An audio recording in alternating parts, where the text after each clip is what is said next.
Hello and welcome to the story of my lives. I'm Tom Christ. This is the true story of my life. Make of it what you will. I'm just telling the story as it happened and my interpretation of it. I'm not claiming to be anybody special. I dedicate this presentation to the glory of God. Everything I present here is not for myself. It's not to draw any kind of glory to myself. It's just to draw glory to God. He is the reason for all of this. I am just privileged and blessed enough to be the one to have lived it. I'm incredibly grateful for it. I hope you enjoy it. I hope you can sit and listen long enough. There's lots of short form videos out there that you can easily flip through, but this is a story. This is a long story. So just sit and listen, and I think you'll be surprised at the direction that it goes. Thank you.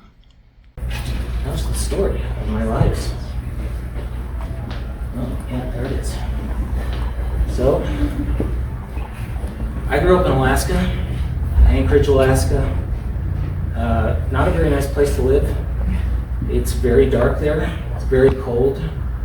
The environment I was in was very isolated for a good part of the year. It's a big city. All the bad qualities of a city, but then all of the bad qualities of living in a cold, like frozen over wasteland. I didn't have a cabin. I had access to some of my friends' cabins, got to go out in the nature some, but mostly stuck in the city, just to give you some context of, my life. And also I was like 18 years old, very much an alcoholic, drinking like every day. Kind of had a problem. And this was before I ever started playing music, but my friends, my friend Bo and his brother, they had this garage.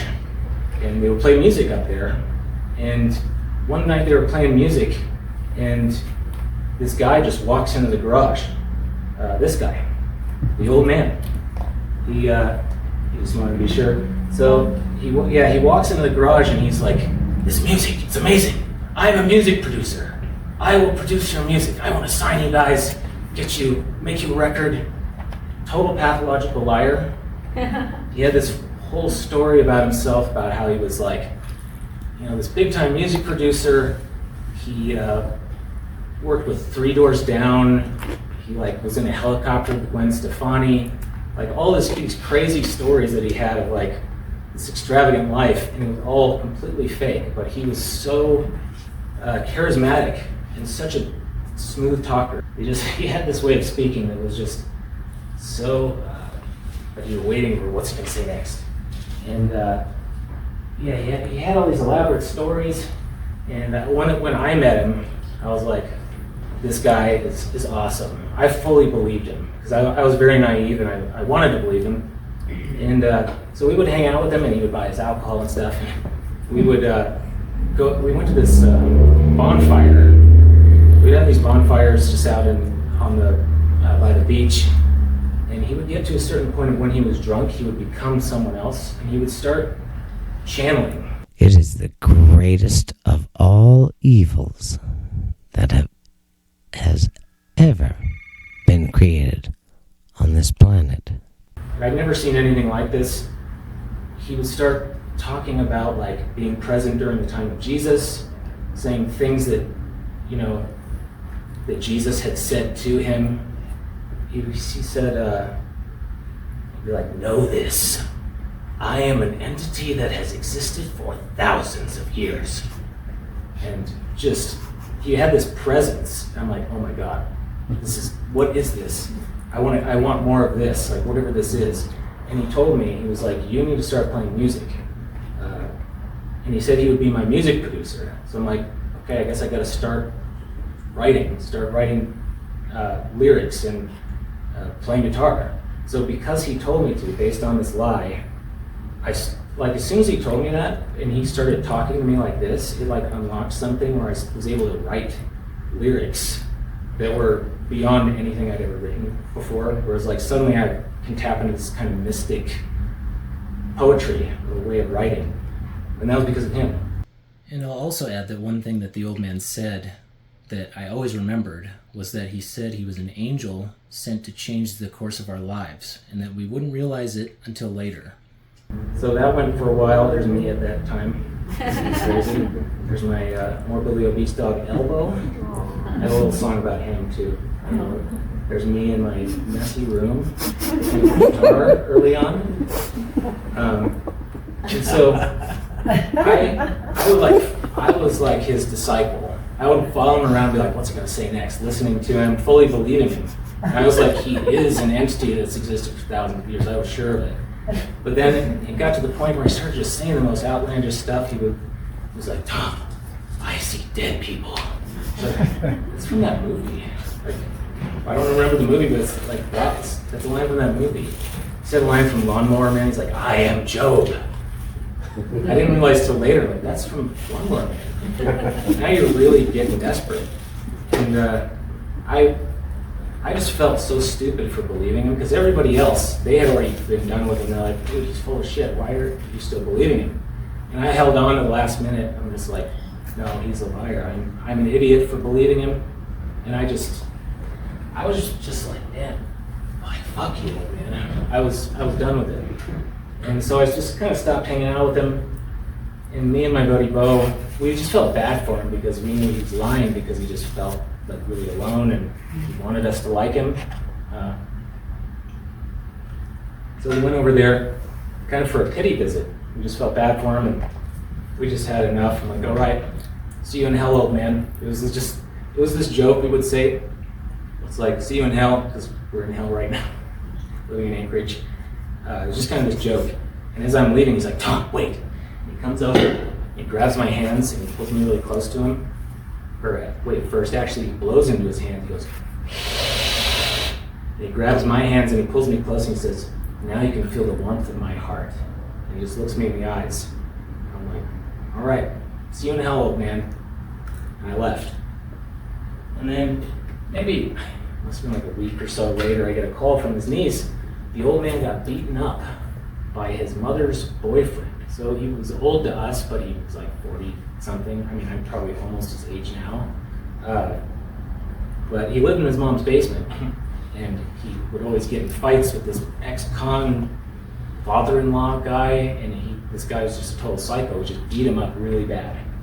And when I heard it, I was like, I didn't care, because I was just so closed down. I was an alcoholic too, I was just kind of dead inside. Like, oh, that sucks, you know? I was still just so mad at him. I didn't realize the extent of it. And then it was a few days later, I get a call from his niece crying, the old man is dead.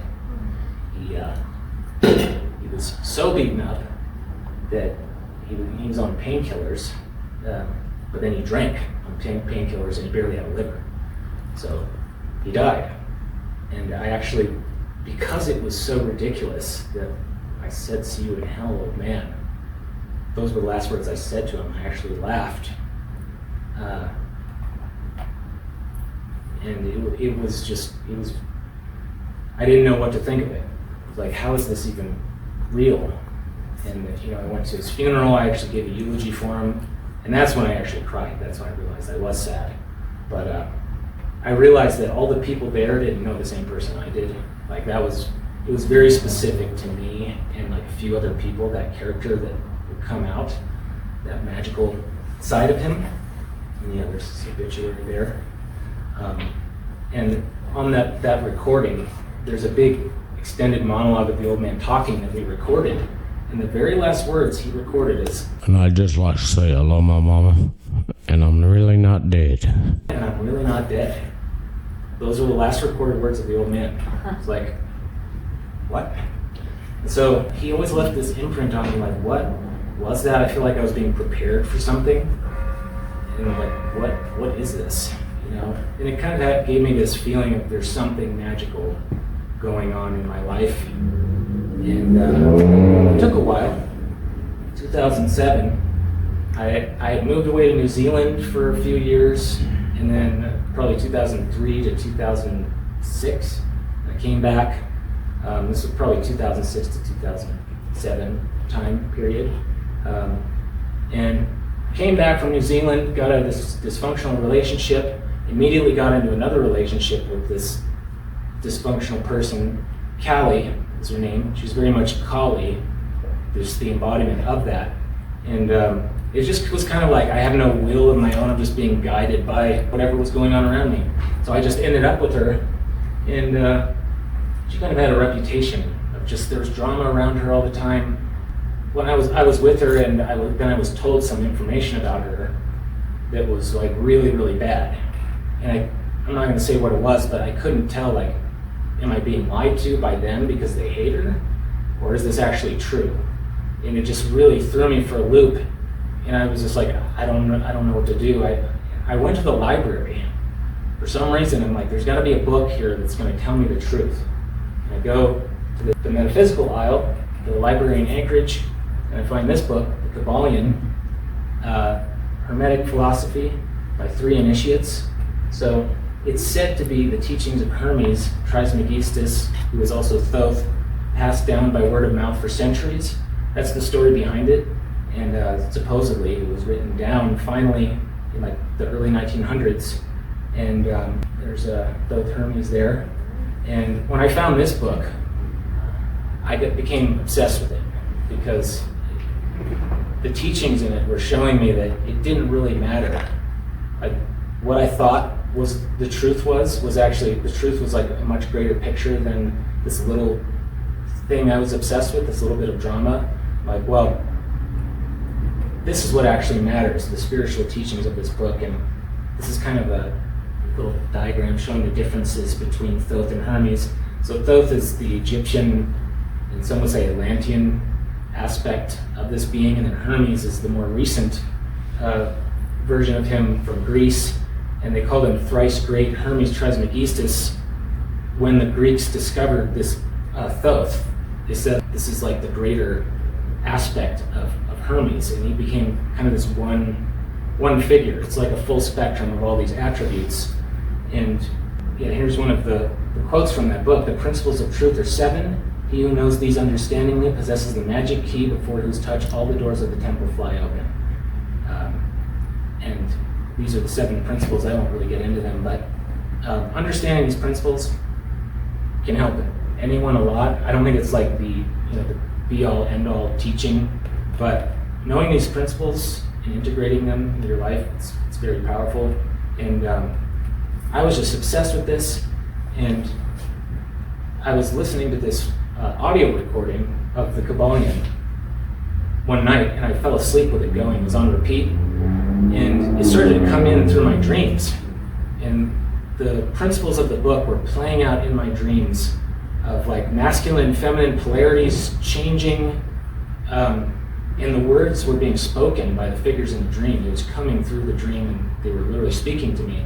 And then at the end of the dream, my brother, Josh, in the dream, comes up to me and says, "Wake up, it's 8:28. And I woke up. I'm like, 8:28? I need to write that down. And funny, the night before, my buddy Bo came over and he's like, "Tom, you need to write down your dreams. Keep a notebook by your bed." That was literally the night before, and that was the first time I did that. I'm like, okay, 8:28. What does that mean? I look up, maybe it's a date, August 28th. Turns out there's a full lunar eclipse on that day, 8/28/2007. I had no idea this was a thing, and the first article that came up was the best place to view it from is Burning Man, the festival out in Nevada, and I had already been once, and I knew I was going that year, and I'm like, cool, full lunar eclipse at Burning Man, let's see what happens. And that was the first article that came up, it was about that. And that year, on 8/28, while the eclipse is happening, someone actually climbed up and set the man on fire early. It's supposed to happen at the end, but some random person just thought, I'm just gonna set this on fire. It was like a big deal. People made pins that said 8/28, never forget, like as if it's 9/11 or something. So it was a big deal. I'm like, wow, this is while the eclipse is happening. We're all watching the eclipse, and then the man's on fire, there's like firemen coming, and it was interesting with the principles of the book of masculine and feminine polarities playing out the moon and the sun and the man. It was just really interesting. That was cool. And then a couple days later, I'm like, man, I really want to do LSD. So I'm walking around looking for LSD, like all day. Couldn't find it. And as the sun is coming up, and I kneeled down in front of this exact statue, and I just gave up. I give up. And as soon as I give up, this guy walks up. And he's obviously tripping. He's like, dude, look look, dude. I'm like kneeling there, I'm like, do you have any LSD? He's like, yeah, dude. Let me give you this divine gift. And it gives me like a couple hits. Awesome. And I take it right as I'm about to go to sleep, too. And then I went to center camp, which is the very heart of Burning Man. And there was beautiful music playing there. And I went to this exact spot right behind that altar towards the back. And I was just laying on the floor right where that person is back there. And I was just having all these realizations, like connecting things that, different traumas that I've been dealing with, having a beautiful experience. And then this guy comes up to me, and I used AI to render this, and it looks pretty much exactly as I remember, and it's pretty amazing. And I used the background and everything. So this guy, he looks like a person that could be a Burning Man.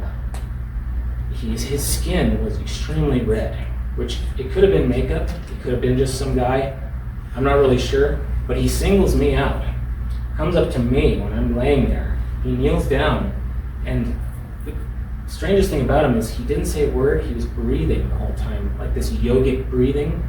It was actually kind of unsettling, so the entire time he's around me, he's like,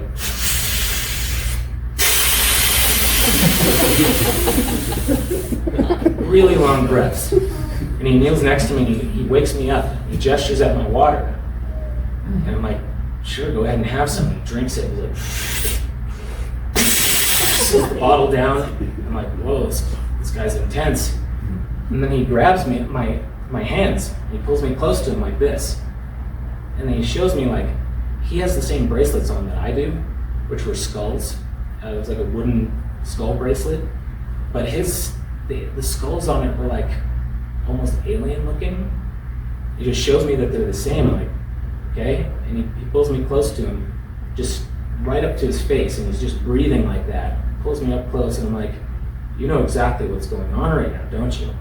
And then in an instant, suddenly I was taken back to the very beginning of time, and then taken back to the present again in this sudden instant download of, I couldn't even tell, like, what is this?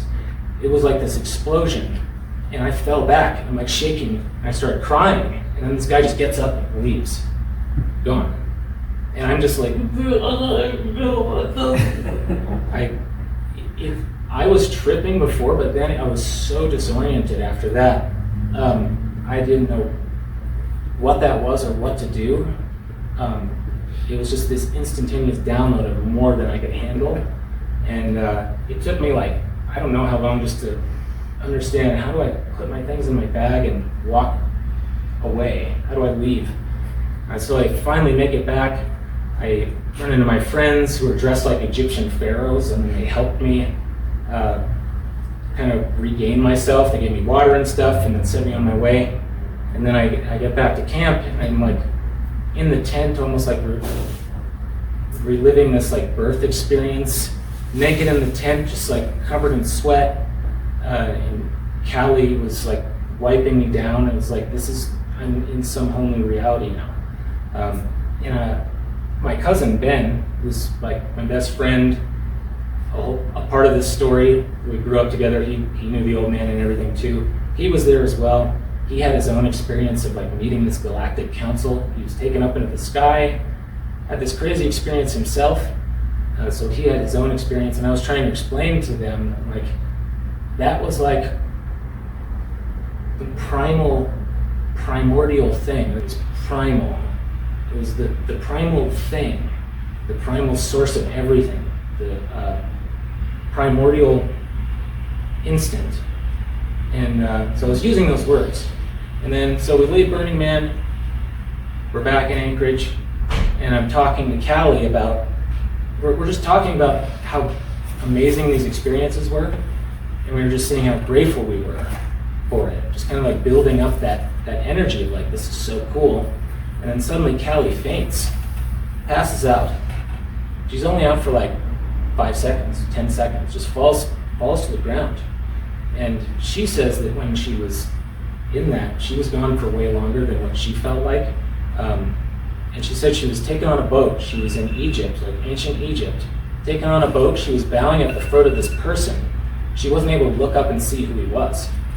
And then she comes out of it, and she goes over and grabs this book that I just got from the library. I hadn't even looked at it, the Hermetica, which is a series of poems attributed to Hermes, collected into a book from ancient Egypt.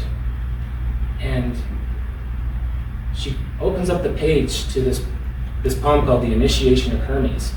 And it talks about how Hermes was in this receptive state, and this being came to him, looked him eye to eye, and presented him with the boundless primal idea, which is before the beginning. And he describes being taken back to the beginning of time and taken back again. Exactly what happened to me. And so then I realized, I think that actually was Hermes, or some person unconsciously playing out that, maybe a physical person that just channeled that. I don't know, but I'm like, that was him. And then later on I read, so Drunvil Melchizedek, local guy, written a bunch of books. In his book, The Ancient Secret of the Flower of Life, he has had experiences with Thoth. And he says, he gave me an experience which I'm not going to describe that sent me back to the beginning of time or creation and brought me forward again. The exact same thing. I'm like, okay, it was him. Yeah, you can't make this shit up. And I know people who know him, and they said, oh yeah, he was on LSD when he had those experiences with Thoth. So I think LSD might be a conduit to communication with him specifically. He might have been the reason why it was brought into this world. I don't know. But very interesting. And then I came across the Thoth tarot deck. I saw it at Barnes & Noble. I'm like, Thoth, okay, there's something in this. So I shoplifted it, which I did way too much at that time. And Hermes likes to steal things. Hermes does like to steal. Well, Hermes is the patron saint of liars and thieves. And that was created by this handsome gentleman at the age of 30. He's 38 years old in that photo, which is crazy. Aleister Crowley, he's kind of notorious. He's quite well known, sort of sinister character. So, yeah, he was dubbed the wickedest man in the world by the media. His mom at a young age called him the Beast 666. So he took that. He was like, oh, I'm the Beast? Okay, I am. So he said, maybe I am. And he fully lived that out, being this sort of antichrist character. And he was created by a fundamentalist Christian cult. He was raised in that, and so he rebelled against that and became the opposite of that. And his worldview and all of his writing style is very inspired by the Bible, even though it's contrary to that. He saw himself as the prophet of a new aeon. And he founded a religion, a Thelema. He inspired the early rock and roll movement. There's so many early rock and rollers in today that they were obsessed with Aleister Crowley. His motto of "Do what thou wilt shall be the whole of the law." It's like do what you want. And he lived a very hedonistic lifestyle. In that he inspired the rock and roll movement greatly. That rock and roll lifestyle. And the Thoth tarot deck was the last thing that he made before he died. He worked with a lady Frida Harris, to do the paintings. He gave all the descriptions. So this was his last work. And so I get the Thoth tarot deck, and I just immediately start noticing things. So this card, the Hermit card, it's the best known archetype of the wise old man. So the old man. This is the card of the old man. This is Thoth in disguise, planting a sort of seed of inspiration. He's fertilizing the Orphic egg, which is the egg in which the great work of alchemy takes place. And so the old man was a Virgo. This is the card of Virgo. The old man had 3 little chihuahuas. There's only 2 of them sitting in his mom's basement. And in the card here, you have Thoth in disguise, the old man, with Cerberus, the 3-headed dog. He's the guide through the underworld. He's the psychopompus. And I realized the old man was the physical representation of this card. And the role that he played was literally that. And there's a little representation of him with his 3 dogs. And so I'm like, okay, what else is going on? And so there's an alchemical sequence of cards in the deck. They're not in numerological order, but Crowley had this sequence lined up in the cards, which starts with the Hermit, then it goes to the Lovers, the Art card, the Death card, and the Lust card. And so if you were to sum this up, just to make it brief, Hermit would be creation, Lovers, separation, Art would be rejoining, Death is the transformation, and Lust is the new life. This sequence of cards is portraying the sequence of alchemy, of the transmutation of matter into spirit, if I were going to sum it up. I realized that there was more to these cards that we were playing out. And so around this time, and building up to this, so December 12, 2007, there was something going on between Callie and Ben. And I knew there's attraction, there's tension, and it was creating this really awkward dynamic of things not being said, of like, I know that you're into him, and then it came out, and then it was like, well, I love you both, and I don't want to break up with you, but I have to be with Ben. And it was this situation of, I felt like there was something being orchestrated above us with this whole thing. So I just accepted that this was going to happen, because I saw this card, the Art card, and the card that precedes it, the Lover's card, and I saw that the figures in the card were representations of us. So I'm a Leo, and there's the lion there, and then Ben, my cousin Ben, is a Scorpio, and the highest form of Scorpio is the eagle, or the phoenix, and Callie was an Aquarius, the water bearer, and you can see this figure pouring water and fire into this chalice, and now also Callie was half black and half white, and this figure is, you can see there's dark and light in this figure, and I realized this is what is happening right now. Well, you can see in the previous cards, so the Lover's card, this is the separation of creation. The figures in the card are the brothers and the lovers. So the brothers are the 2 kids who are Cain and Abel. And this was the very first separation. And you can see the lion is red and the eagle is white. And then in the next card, the lion is white, the eagle is red, because they're taking on the attributes of each other. And in this chalice, the figure in the middle is pouring water and fire, and they're coexisting at the same time. So water and fire, they're not, like, the water's not putting out the fire, it's just they're both happening at the same time. And the lion is gaining the attributes of the eagle and vice versa. And this is all happening in the Orphic egg, which you can see in the background. It says in Latin, visit the deepest recesses of the earth, there you will find the hidden stone. So it's the alchemical motto of go to the darkest part of yourself, there you'll find the philosopher's stone, that which transforms matter into spirit. And so when this started happening, that was why I said, I guess I have to go through this. It was like, this is the will of Thoth or something. I'm like, I have to, what it was, I had to prove to myself that divine love is the only truth. And so if that actually is true, then I should be able to work through this. It was actually really stupid, but I'm glad that it happened. Of course, I'd never do that again. But this is also, this card also, it's the Path of Temperance. That's the equivalent card in the other tarot decks, like the Rider-Waite. And it's associated with an arrow being shot up into the cosmic light. And I interestingly found this entry by Crowley from the exact same day that I considered the start of this card, December 12th, 1909, like 98 years prior to when this happened to me, talking about the path of this arrow, specifically talking about this, what's happening in this card. So I thought that was interesting. And this was about 20 years ago that this happened, the way I'm talking about it in the presentation, I'm talking about the way that I felt then, but now there's no hard feelings at all. Me and Ben are best friends.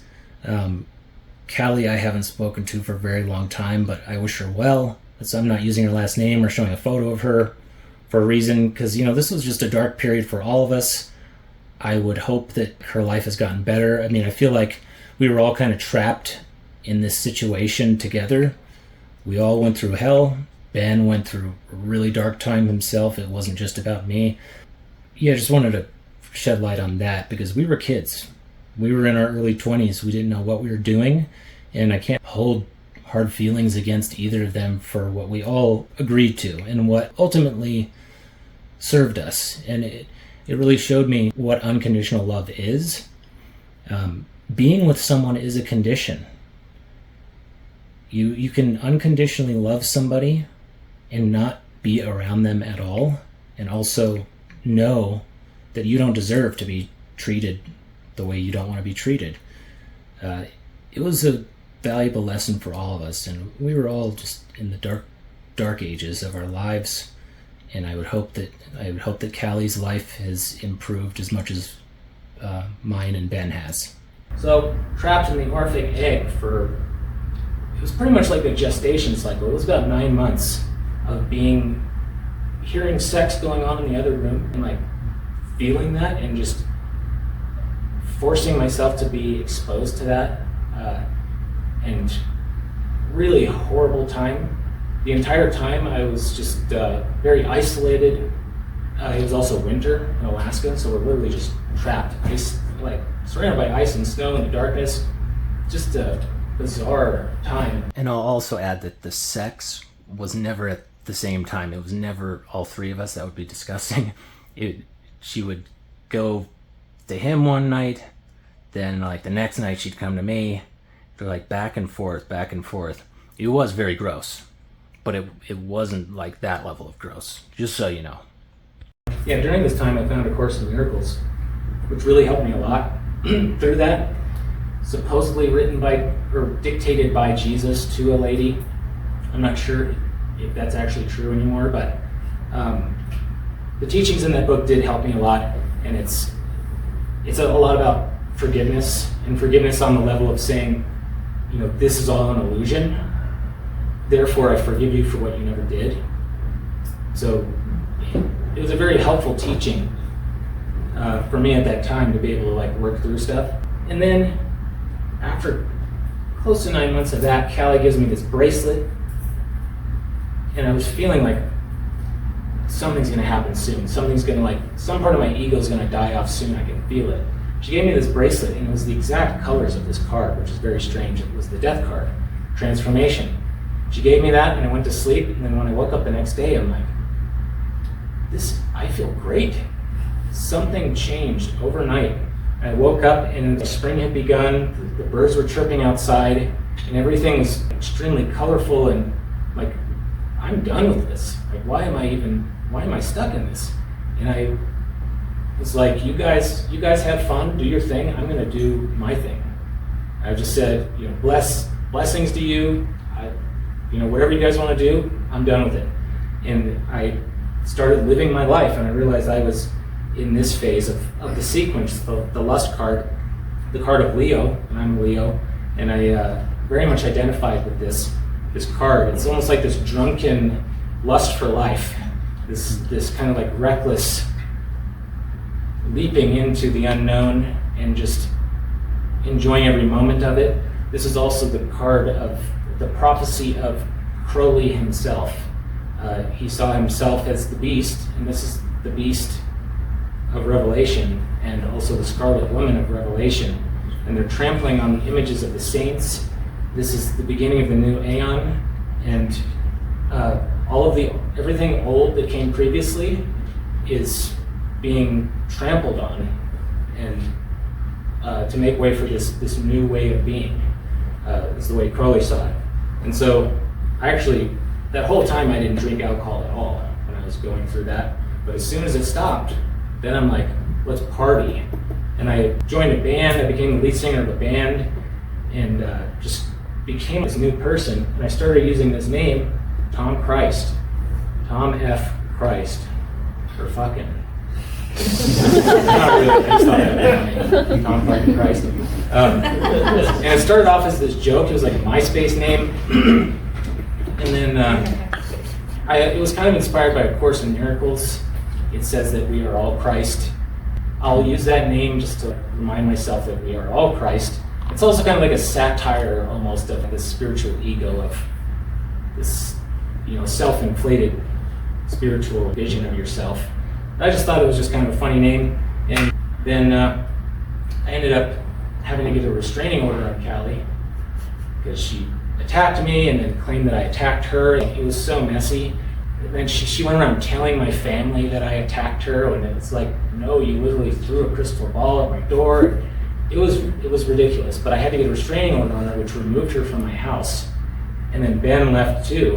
And it was, at that time, it was like taking my power back when I'd been so just subjugated and been this doormat for so long. I'm like, I am Tom Christ. I'm taking it back, That also prevented them from going to Burning Man. They were going to go. And so it ended up being just me going.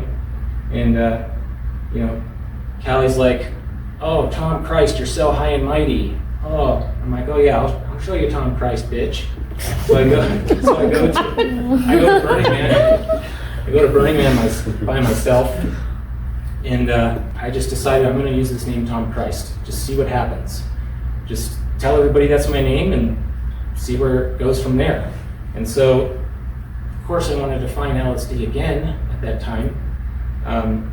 And this time I knew, I'm like, I'm going to let it come to me. I'm not going to try and find it because it works better that way. And so I started doing tarot readings with the Thoth tarot deck, and I meet this guy. He's like a Christian rapper he had all these visions of Jesus, and he was just obsessed with Catholic symbolism. And when he met me, he's like, oh, you're Tom Christ. Well, I've got some LSD for you. I didn't even ask him. Okay, cool. And so hanging out with him for a while, and he gives it to me, and it's like a puddle in my hand, and I rendered this with AI, and it's almost exactly like what it looked like.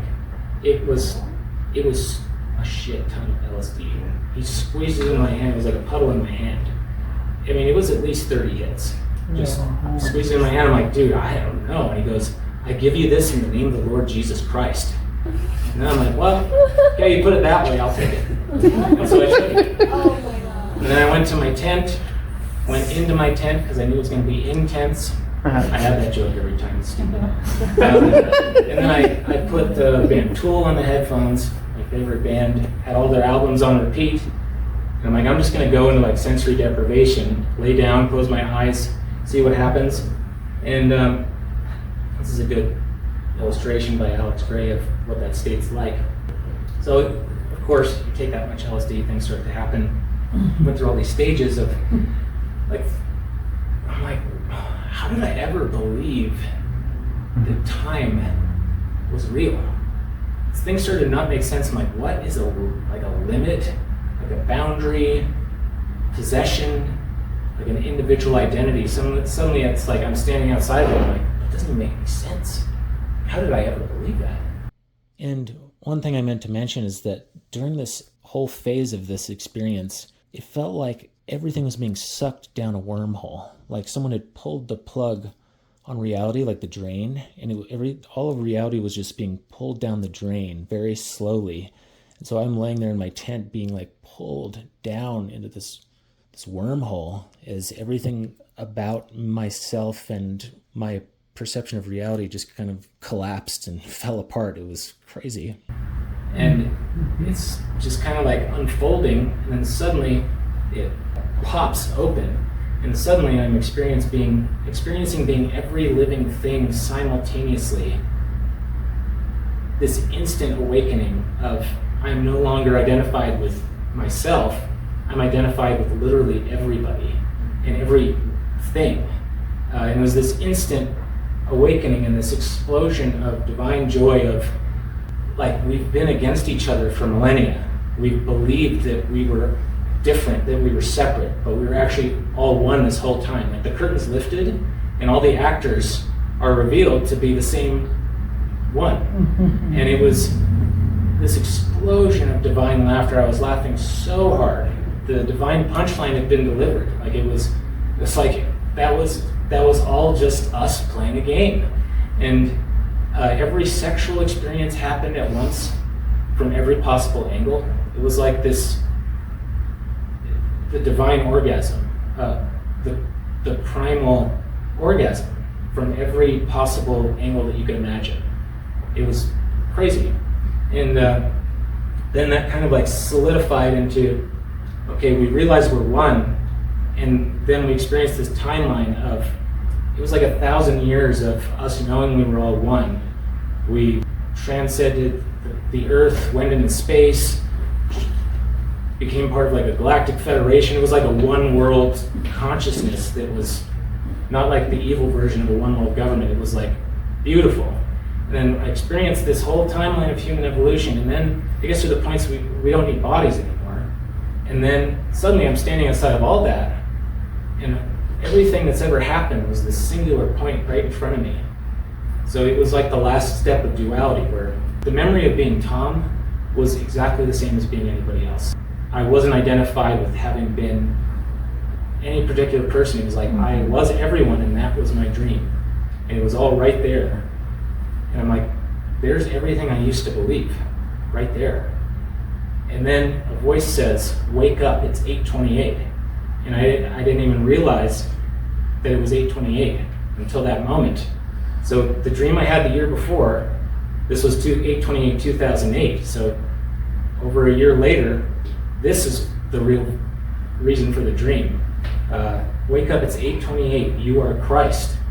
And then I was pulled outside of even remembering ever incarnating as a person. And I was pulled into this infinitely expanding explosion of unconditional divine love. It was heaven.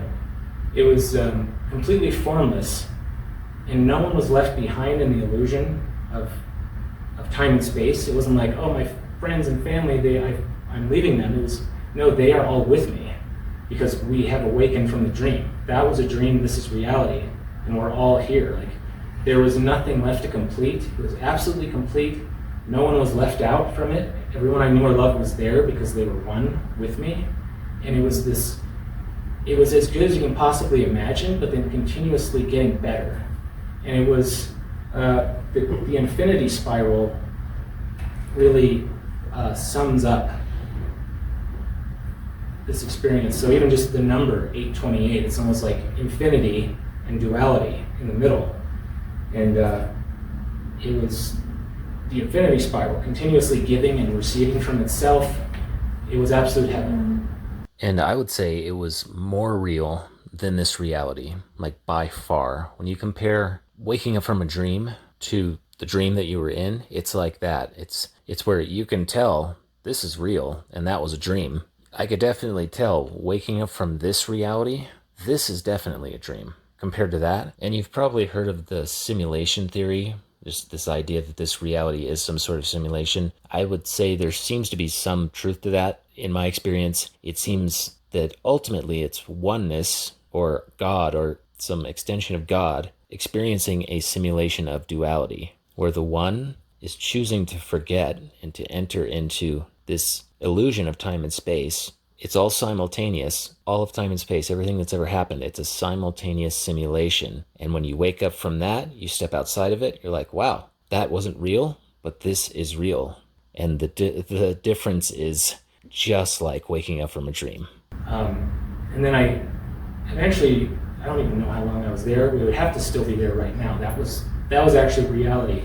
And I descended down from those levels, came back out of it, and then I'm laying in my tent, I piss myself, and I'm still just myself. And, still angry about the things I was angry about before, not enlightened, but I was given this vision of the end point. And that does something to you when you go through that and you're not really fully prepared for it. I was in my 20s. I just saw it as like, wow, this is all an illusion. I'm Tom Christ. I'm going to do whatever I want. And so after that happened, on my way back from Burning Man, I was in a hotel, and I think in Reno, and I had gotten some DMT at Burning Man, which I had never done before, and I really wanted to do it. So I smoked it in the hotel room, and the hotel room kind of expanded and opened up. I could still tell I was in the bed, but the palaya of Burning Man, that flat plane, spread out all around me, and all of my DNA started being sucked out of me at this incredibly alarming rate. I could see all of it. I could see everything about me, all of my DNA, and I couldn't remember who I was, and I had to figure out, who am I? And suddenly I slapped my hands together and said, Christ. And then suddenly all of my DNA starts sucking back into me like it was being reprogrammed in that moment. And yeah, that felt like it was part of the entire initiation experience. That was the next level of it, right before going home and fully becoming Tom Christ.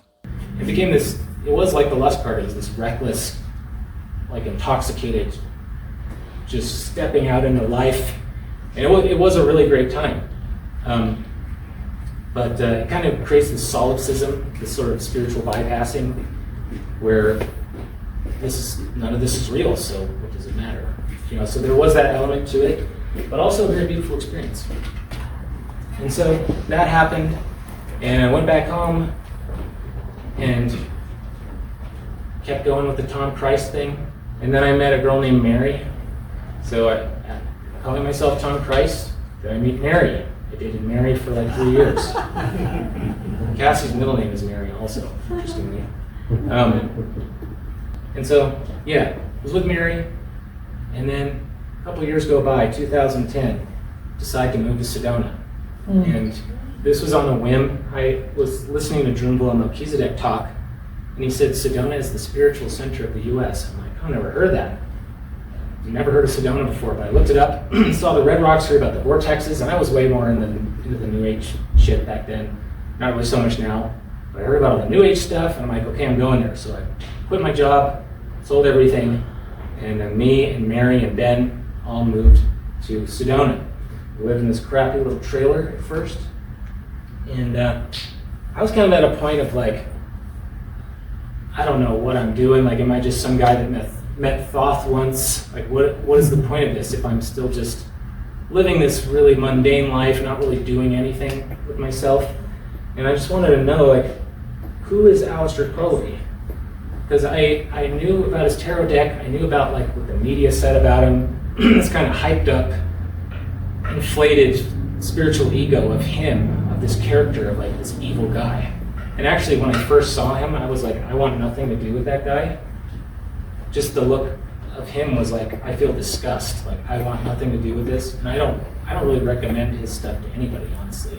I don't think it's going to be helpful for anybody at this point. But he's a good example of what not to do. But I wanted to know about him, so I got this biography about him, Do What Thou Wilt. And I just want to know about him as a person. Who was he really? Why was he the way that he was? So I started reading it, and I was going back and forth between that and A Course in Miracles. And I was kind of applying the principles of forgiveness to Aleister Crowley, trying to see the divine in him and to have compassion for someone who would feel like they had to be like that. And so December 1st, 2010, I'm in the trailer, and I fall asleep reading these books. And when I'm asleep, I wake up into this reality where I'm surrounded by this swirling vortex of this terrifying power. And I remembered I was Aleister Crowley. And the demons that I had summoned in that life had been following me. And they knew who I was. And specifically, these demons were demons that were summoned when Aleister attempted the Abra-Millen operation, which is a very complex magical ritual that it can take up to 6 months, where you essentially, just to sum it up, you bind demons into your service so that you can communicate with your holy guardian angel. I don't know why that would be a good idea. Like, why would you need to do that? Crowley thought it was necessary, and so he opened up this gateway, and he didn't really close it properly. And what I remembered is that opening has had these beings coming through, and they've followed me into this lifetime. And in that moment, they were revealing themselves to me, and I knew I had to forgive myself for doing that. And I had to forgive these beings for the way that they were. And I just held up my hand like this. I was like, love, love. And this reality faded. I'm like, what was that about? And you can't trust everything that you have in a vision or everything that you hear. I was very skeptical of this. I wasn't like, oh, cool. Because why would I want to be that? I don't, not somebody that I was into. I mean, he had brought himself to me, but I wasn't like, I want to be like that. And so when I wake up the next day, I'm like, this must be the date. It's something to do with the date. So I searched December 1st, Aleister Crowley. That was the day he died. 63 years to the day. So I'm like, okay, that's interesting. This is when I accidentally shaved, like I messed up cutting my hair, so I shaved my head. I'm like, oh, cool. I'll make this photo to remember. And so then I'm like, okay, there's something going on here. What I've found is that when I have an experience or an intuition about something, I just accept it and keep moving forward, and then evidence will present itself to me in the strangest of ways. As you'll see, it's kind of an investigation. I don't just blindly trust. If I see something in my mind's eye or in a vision, that's where you get into schizophrenia territory. I try to be skeptical and humble and let the synchronicity speak for itself rather than trying to force a meaning onto it. So what you're about to hear is all of the evidence that I've compiled to support my experience that I had on December 1st. So I keep reading the biography. I wanted to know, there's got to be more connections. And so I started to connect things. And so he was 72 when he died. I was 27 when I had this experience, inversion of the numbers. And I was jokingly calling myself the Beast 777 just as a joke. I don't know why. And I thought that was interesting. He called himself the Beast 666. And I didn't even intentionally take this photo to like mimic what he was doing here. I just happened to have the photo. It's kind of similar. And then the woman I was with, Mary Rose, he was with the woman Rose Edith Kelly, looks very similar. And this was when he realized he was the Beast, and he had this vision, and he brought forth the book of the law. That was when he solidified, like, I am the prophet of the new aeon, that he was with this woman. And very many parallels between these two women. And when I met Mary, it was this immediate knowing of destiny. It was like, I'm Tom Christ, and you're Mary.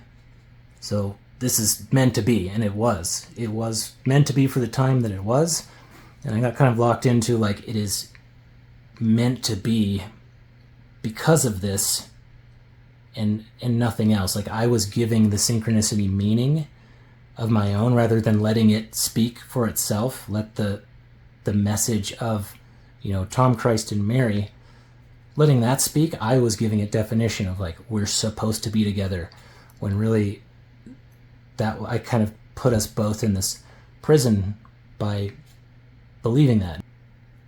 And we were both kids. We were in our early 20s when we met.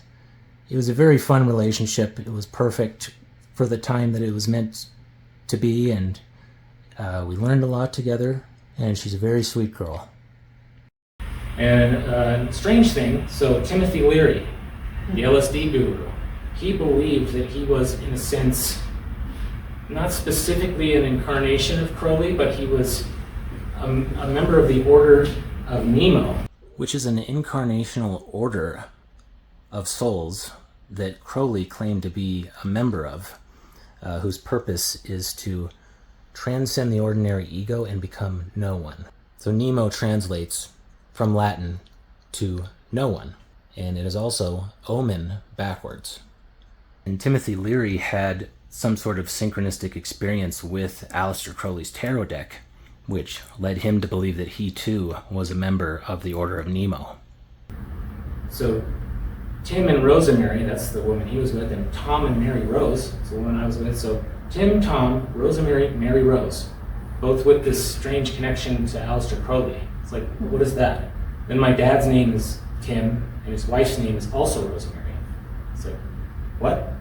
And then to this guy, Victor Newberg, he was Aleister's gay lover. So Aleister was bisexual. He would do all sorts of sex acts in magic rituals. They would do all sorts of really degenerate stuff.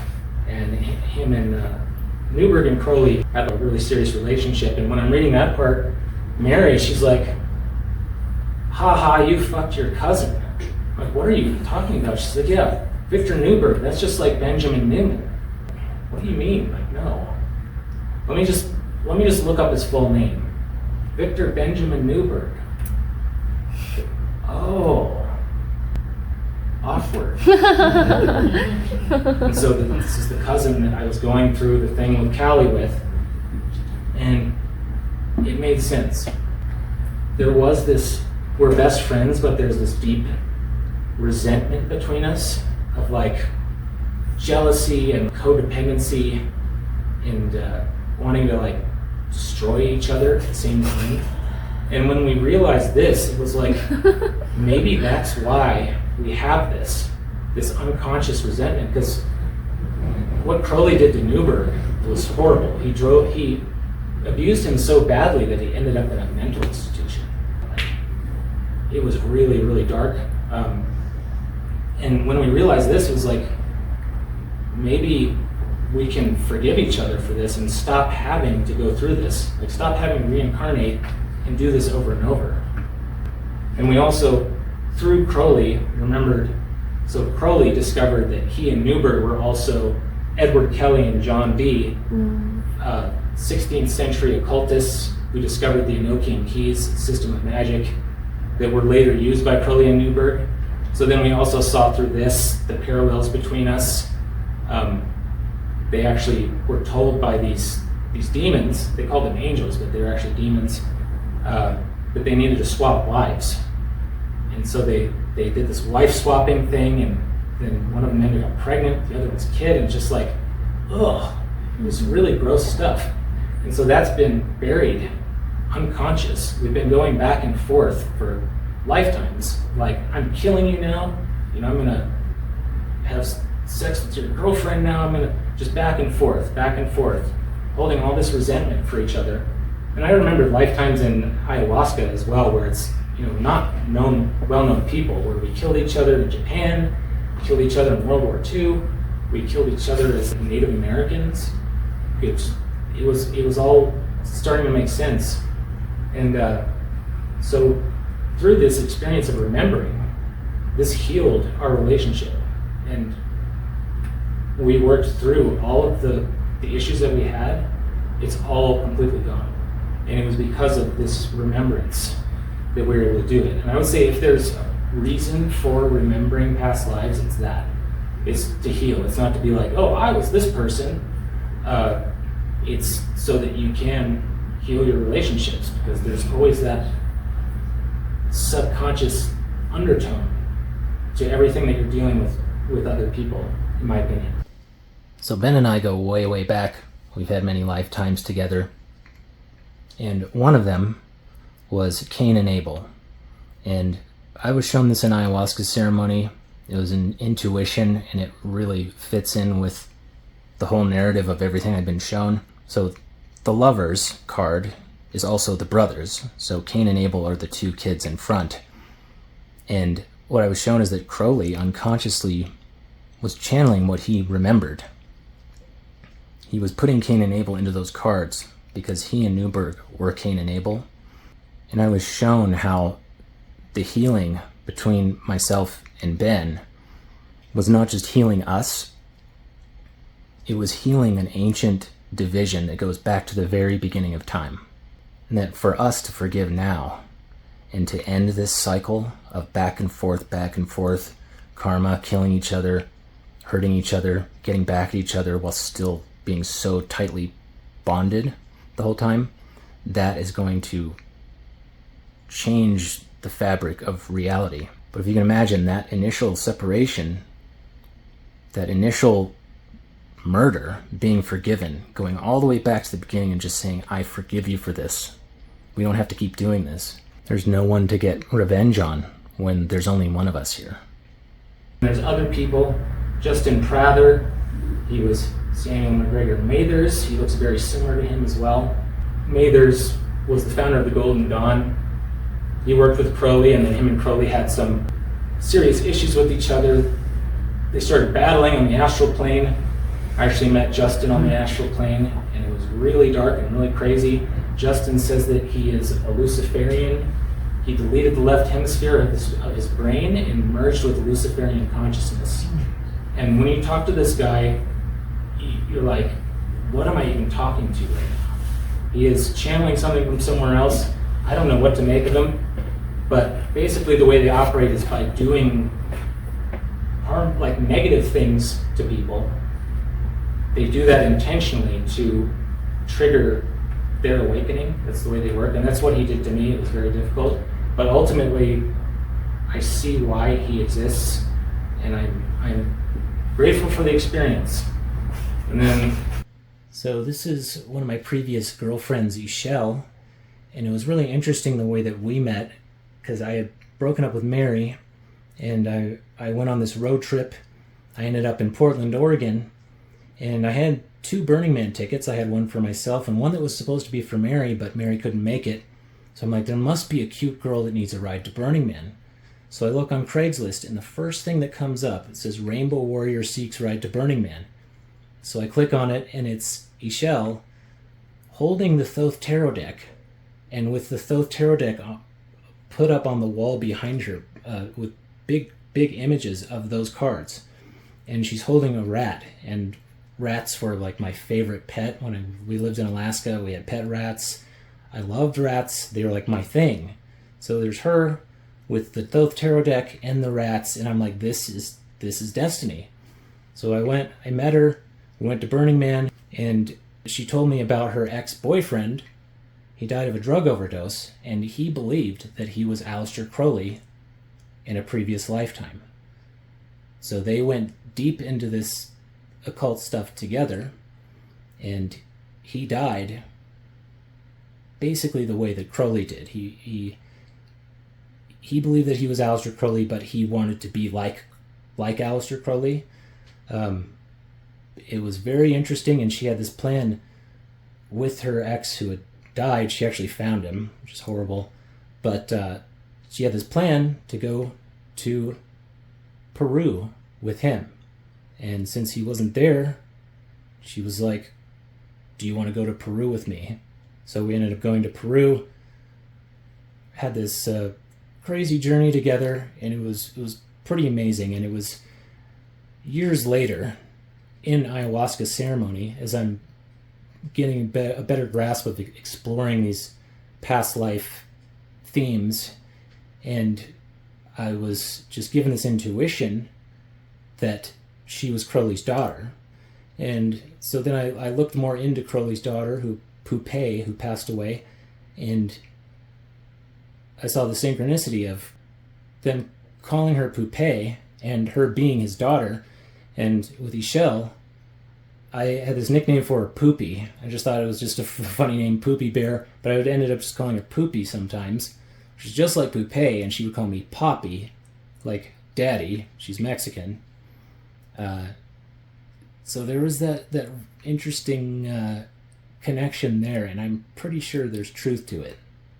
And then there's this woman, Nicole Alcyon, one of my ex-girlfriends, and every time there's a sense of destiny. And when I met Nicole, we just instantly had this really amazing connection where we could just talk about the craziest stuff.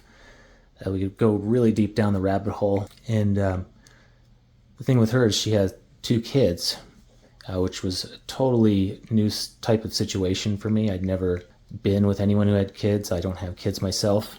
So it really brought me out of that kind of hippie phase into being more of a man, having to step up and play a fatherly type of role. It really taught me a lot.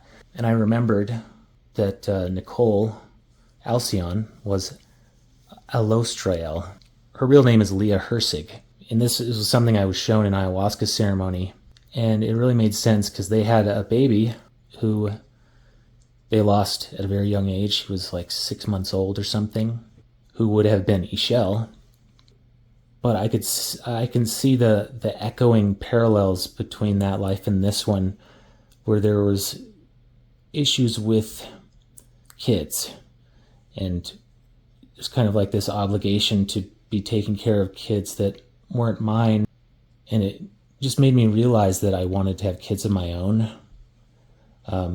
So it got to be a complicated situation, and that was part of why we broke up and I had to leave. But I can see the parallels of this sense of obligation to a child, and in the lifetime of Crowley, having failed that obligation, carrying that, and then meeting again in this life, and trying to work out that feeling of why do I feel obligated to this. Yeah, very great relationship. I'm very grateful for her and for the things that we went through. My friend Laura, she was my mother. She was Alistair's mother. I don't want to say my, it's not really me. But I remember this in ayahuasca as well. And it also connected to Atlantis. There's parallels in Atlantis of being connected to the Temple of Thoth and being related to Thoth, like literally physically related to him in that lifetime. And she was my mother in Atlantis as well. And this is a very strange one. It sounds kind of ridiculous. So also in that same ayahuasca ceremony, I made this connection. So Laura actually dated the lead singer of Tool, Maynard, when she was younger. And she had this like really strange relationship with him. She carried around his photo in her wallet for ages, and then she finally got to meet him, and then she dated him for like a year. And she had this connection to him, and I remembered in that instant, Maynard in this other lifetime was actually the father of Aleister Crowley. And when I'm like, that's so ridiculous. But then I look up like the parallels and also the photos. It's weird that there's like kind of a parallel photo of each of them. So Maynard, they were both born on the 17th. Maynard's a winemaker. Crowley's dad was a beer brewer. Maynard's radically anti-Christian, and Crowley's father was like a fundamentalist Christian. So the interesting parallels, because sometimes you rebel against yourself in previous lifetimes. And Maynard definitely has like an apocalyptic worldview, or at least he loves to write about apocalypse, which tracks with Crowley's father being like an apocalyptic fundamentalist Christian, believing in an apocalyptic future. He seems to revisit that theme in all of his bands. And then you also see Tool has a song, it's called Schism, where they're talking about the alchemical sequence. They're talking about the lover's card. It says, cold silence has a tendency to atrophy any sense of compassion between supposed lovers, between supposed brothers. So the brothers and the lovers are the lover's card. And he's talking about that card. And they're featured with that tarot deck in one of their albums. So they have a connection to Crowley as well. And if you watch the music video for the song Schism, you'll see the entire video is a symbolic, a dreamlike acting out of the story of separation and rejoining that's talked about in the lover's card and the art card and that whole sequence. Just watch that, and it's actually really creepy, but it's telling that story. And the ending is just insane. It's a joining of two polarities, and it is crazy. And Tool, and really all of Maynard's bands, there's the first Pussifer album that had just come out, and Perfect Circle, all of his music from all of his bands, it was like the soundtrack to the era of the art card, and especially the album Lateralis by Tool, which has the song Schism. I mean, that's probably the most life-changing album for me, and probably my cousin Ben too. And that song Schism was played so many times during that era, and we didn't fully realize how directly applicable it was. It was sort of, I would say it was part of the alchemy of all the transformations we went through. Tool was a huge part of it. And, I listened to all of their albums during the experience on 828, and that music was such a big part of that experience, where things that were being said in the music were directly influencing what was happening. Really interesting. And their drummer, Danny Carey, he is a collector of Crowley memorabilia, so he has a bunch of his old, original books. Has been, a really deep student of Crowley for quite a while, and he also uses the magical system brought forth by Edward Kelly and John Dee in his drumming. So he has symbols on his drums, occult symbols that are related to that same system of magic. And this is such a strange claim to make, and there's no way to prove any of it. I'm just saying what I was shown in the vision and how it lines up with synchronicity, which may or may not be true. And even if it is true, Maynard does not owe me anything. I don't want him to think I'm some weirdo. Maynard, you were my dad in Atlantis, man. That sounds totally insane. Just because you have a past life connection to somebody doesn't mean you're meant to know them in this life. It could be that I was meant to receive things from him through the music. And I'm totally fine with that. I have no desire to go seek out Maynard and try to talk to him about this stuff. It's perfectly fine as it is. Of course, if Maynard wants to hang out, I'm totally down. I love to hang out, jam, play some music, shoot the shit, but that doesn't have to happen. And I know that Tool fans are about equally as insufferable as Aleister Crowley fans, so I feel like I'm treading into some somewhat tricky territory by even bringing this up, but it's part of the story. I felt like including it, so I just put it in. And then there's my lovely wife, Cassie. When we met, it was when I had come back to Sedona after having lived in Portland for a few years, and I came back to Sedona just with the knowing I'm supposed to meet my wife here. I just knew it. And I met Cassie at her parents' coffee shop. It actually was love at first sight. And before we even knew each other, she was telling me about going to her friend's wedding in the UK. And she was saying how amazing it was. She said it was the most amazing experience of her life. And I was like, oh, even more exciting than your own wedding? And then in my head, the words popped up that just said, I am going to marry you. And this was before we even knew each other. And then we ended up getting together, ended up getting married within 6 months, and we've been married for about 6.5 years now. And in ayahuasca ceremony, I was shown the karma that I have with Cassie is that she was Aleister Crowley's grandmother.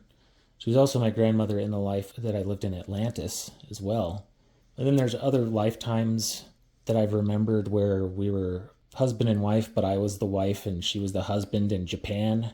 I was the husband and she was the wife in a life in World War II. We've had many lifetimes together.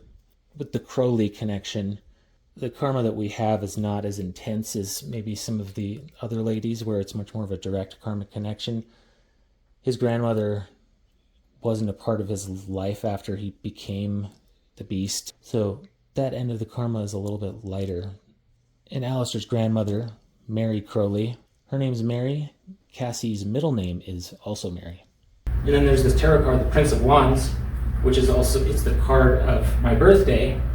And the card says, this card is Crowley's idealized image of himself, which happens to be the card of my birthday, which is interesting. And then I find this book, Book 4. And you look inside, it almost looks like it says Book for Tom. Like, what is that up in the right? I don't know what that means, but I'm like, okay, Book for Tom maybe? So I turned to page Roman numeral 4, Book 4. Tom the piper's son stole a pig and away he run. This poem is so attached to me because my grandpa has always said it ever since I was born. Every time he sees me, Tom the piper's son stole a pig and away he run. He says it every time, even today when I see him. So this poem, he's talking about like the kind of esoteric meaning of nursery rhymes. He says, Tom is Tomb, the god of the sunset, the son of Apollo, the piper, the maker of music. Okay? I'll also add that I was born under the sign of Leo in Western astrology, which is ruled by the sun, and I'm a pig in Chinese astrology. And then you go to the page before that, little Jack Horner. Jack is my grandpa's name, the one that would say that poem to me. And it says, Jack is merely a corruption of John, Ion, he who goes Hermes. And in ayahuasca, I was shown that in Atlantis, Thoth, Hermes was my grandfather. So I was literally related to him. And so that was like, what? It's just bizarre. And then this poem, Reincarnation, literally a poem called Reincarnation. I won't read the whole poem, but he's just talking about reincarnation here. Whether I live and love or love and die, I care not. Either way I understand. To me, to live is Christ, to die is gain. For I shall come again. My name is literally in this poem. Tom Christ. In a poem called Reincarnation. Wow. If it were just this, if I were just saying this, I'd be like, well, you're schizophrenic. You're seeing things. It's really the culmination of all the things put together. There is definitely something going on here, and I'm not really sure what the purpose of it all is. What is the point of all that stuff that happened? I was Aleister Crowley. Why? Like, what does that do for me? I found that it did help me to heal relationships, but there's part of me there's been like, shouldn't I be somebody more important? Shouldn't I be doing something important?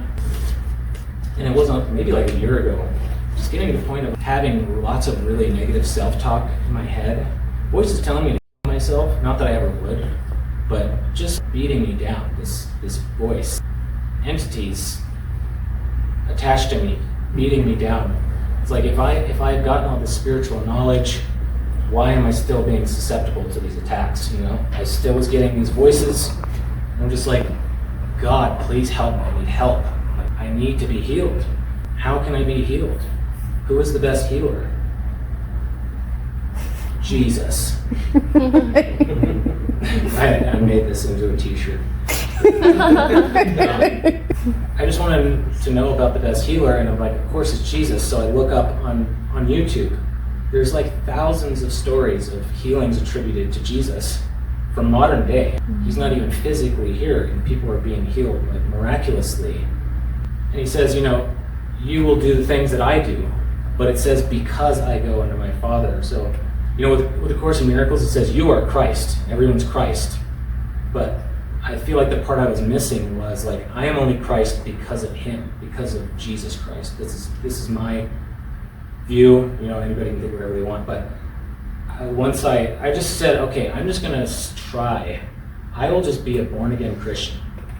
All that stuff I've experienced and believe, it's still true. I know reincarnation, like past lives, they exist. Nothing's gonna change that. I'm just gonna like do the thing, just say, I welcome Jesus Christ as my personal savior. See what happens. The voices went away. All of that stopped. I realized, so all the things that happened to me, if I had just been born again Christian my whole life, I wouldn't have had those experiences. I wouldn't be nearly as well versed in what's going on. And I don't know if you guys have heard of Rudolf Steiner before, but he has this idea of this kind of trifold, like a trinity of being. So Christ is in the middle, and there's these two opposing forces on either side of us. There's Lucifer, which wants to pull you up and out of your individual identity into spirit completely. And then there's Ahriman. They're both like aspects of Satan in a way. Where Ahriman is more like the classic violence, war, wanting to pull you into physical reality to where you're totally separated from spirit. But then the way Steiner puts it is Christ is the point in the middle, balancing those two forces. And I found that's what this is helping me to do. because a lot of what I've experienced has wanted to pull me up, like the experience of being merged with creation. Like I was gone, but I feel like that can be true while still having our individual identity and not being completely just lost in infinity. Back at the very beginning of my spiritual journey, I was very trapped in physicality. I was very, very separate from God. Very just trapped in the dense emotions, really trapped in my body, in physical pain all the time. I felt like I could not connect spiritually. I just felt very disconnected from God. So I was on that end of the spectrum, the Ahrimanic spectrum, trapped in physicality, separate from God. So I come across a teaching like A Course in Miracles, which is pure Luciferic. It wants to pull you into spirit. Jesus, I do believe, has power over anything. He can use anything, and Jesus is in that teaching. But it pulled me out of that density and pulled me up towards spirit, to where I went to the other end of the spectrum, completely disidentifying with being a person, and then being shown that, and then being kind of stuck in that for quite a while. I mean, A Course in Miracles really informed my personality and my view of the world quite a bit, and I'm very, very grateful for it, because it pulled me out of that density and showed me that the divine is a real, tangible thing that is actually more real than this reality. But I can't stay in that place forever, or I just won't even exist as an individual person. And I'll have no relationships with anybody, because why would anyone want to be around someone that thinks that they're the only one that exists? And so part of my journey is bringing that back into balance, because I've seen both ends of the spectrum, and now feels like the time to come to that center balance point of the Christ, incarnating into form while fully embodying the divine. And I believe that Jesus Christ is the way. With Jesus, he says, invoke his name. You can use his name to do what he does. So the common themes with these healings is they know that their healing has already happened, and they move the mountain with their faith. They say, in the name of Jesus Christ, I am healed. It's not like, God, please heal me. If it's your will to heal me, please heal me. It's that the healing has already been given by God. It's just a matter of accepting it, the healing that's already been given. And there's some amazing stories online of just, anytime a doctor says something is incurable, it's not true. Like, there's always someone who has broken that law, that boundary. And that's what Jesus did. Like, he penetrated through the illusion of death into this reality, broke the rules, and that shattered the boundaries. And so we're still here. That boundary has been shattered, but we're still choosing to not go past it. I've been doing these prayer sessions out in the desert for like 6 hours. Some nights going out there, just literally walking barefoot for 6 hours, praying, talking out loud, just directly to God. And when you do something a lot, you get better at it. So I've gotten really good at praying, and I've been shown how I can actually go back into that state of where I was standing outside of duality and everything's a singular point in front of me. I go out there and I can go into that place and actually do prayer from that place of praying for the world, praying for miracles through Christ. And a miracle in one individual person is exactly the same as a collective miracle. Like, it's all the same from that standpoint, from where Jesus exists. It's outside of linear time. Everything's just a singular point. It's all right there. It's like, this is a miracle. An individual's healing is equally as possible as the collective healing. And what I feel, what we're going through right now, it's like the crucifixion of humanity, where we're watching this world fall apart. We are being essentially crucified, but the crucifixion is also the resurrection. The resurrection follows that. when you think all hope is lost, you're sick, you're going to die tomorrow. No, it's not true. It's like, well, that's what we're seeing in the collective. Of, it could be over for us. We could be descending into like a global technocratic dictatorship where we're just controlled by AI and just in this kind of like global technological prison. That's really the timeline that the elite want to bring us into. And what I experienced, the prophecy in the tarot cards, he says that when this happens, this will herald the coming of the new aeon.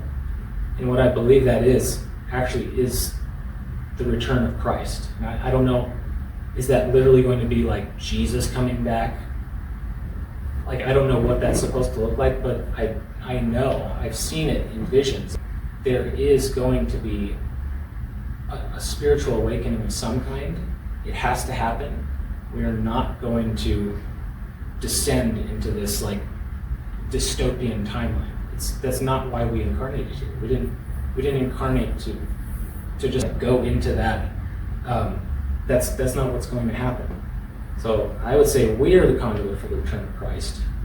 And we can't wait for Christ to come back. We have to be that. And I believe like invoking his name and receiving the resurrection power from him, that's where miracles are possible. And I think humanity's crucifixion is our resurrection. And it's just like a miracle healing. It doesn't matter how it looks. You have to have faith, absolute faith in knowing that the healing has already happened for all of us, for this planet, for all the people on it. And it's just like the crucifixion of Jesus. There's the 3 days of darkness, crucified, all hope is lost. Like his disciples, they're like, he's dead, it's over. And then he comes back from the dead. The people that killed him, they're like, what? That's not supposed to happen. He shattered all the rules. And I think what we're heading into is a time of miracles, despite how it looks, how it appears on the surface. I know with absolute certainty what we're going to see is miracles of like global awakening and global healing. And that's the message that I want to share of all of this. Everything Crowley went through is all necessary. And what part of why I am remembering this is to repent on behalf of Crowley, to bring all of this to Jesus, to say like, on behalf of all the aspects of myself throughout time, I repent and I am dismantling all of these systems of black magic that I created. That's my mission in this lifetime, is to undo. That's been a big part of it. It's the great undoing. It's the words I've received. This is the great undoing of Satan's influence in this world. And as these systems like black magic that has been cast over us for centuries, it's all starting to fall apart. Mm-hmm. And it's happening in so many different levels. And like I said, I'm not anybody special, but if there's anything I can share, it's just the inspiration that there is hope for us. If Aleister Crowley can be redeemed, I feel like we can all be redeemed. So, thank you. Wow.